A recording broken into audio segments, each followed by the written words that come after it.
10 দিন থেকে লাইন নেই। লাইন যদি পাই 1 ঘন্টা আধ ঘন্টা। এই সময় যদি সেচ না হয় তাহলে উৎপাদন কমে যাবে, উৎপাদন ব্যয় বেড়ে যাবে। পানির অভাবে মাটি ফেটে চৌচির, সেচ সংকটের আশঙ্কায় পড়েছে ধান চাষ। চলতি বোরো মৌসুমে নীলফামারীতে 81,857 হেক্টর জমিতে ধান আবাদ হচ্ছে। আর 1 মাসের মধ্যে ডগায় শীষ আসবে। তবে সৈয়দপুর উপজেলায় ধান চাষে ব্যাহত হচ্ছে সেচ। কৃষক জানান, চলতি মাসের শুরু থেকেই লোডশেডিং তীব্র আকার ধারণ করেছে। 24 ঘন্টায় সব মিলিয়ে বিদ্যুৎ মিলছে 2 থেকে 3 ঘন্টা। এতে বিপাকে পড়েছেন তারা।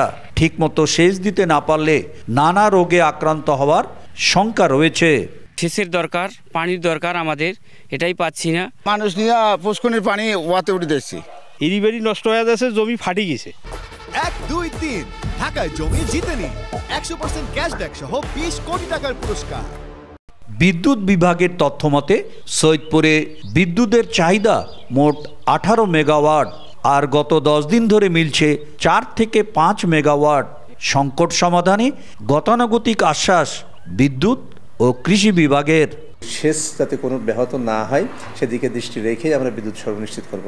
ইনশাল্লাহ সরকারও চেষ্টা করছে, আমরাও চেষ্টা করছি, এবং আগামী 1 মাসের মধ্যে আশা করা যায় ফসল উঠবে এবং এর মধ্যে কোনো সমস্যা হবে না ইনশাল্লাহ। মৌসুমের এই সময় প্রতি বছরেই একটু অনেক সময় বিদ্যুতের ঘাটতি হয়ে থাকে।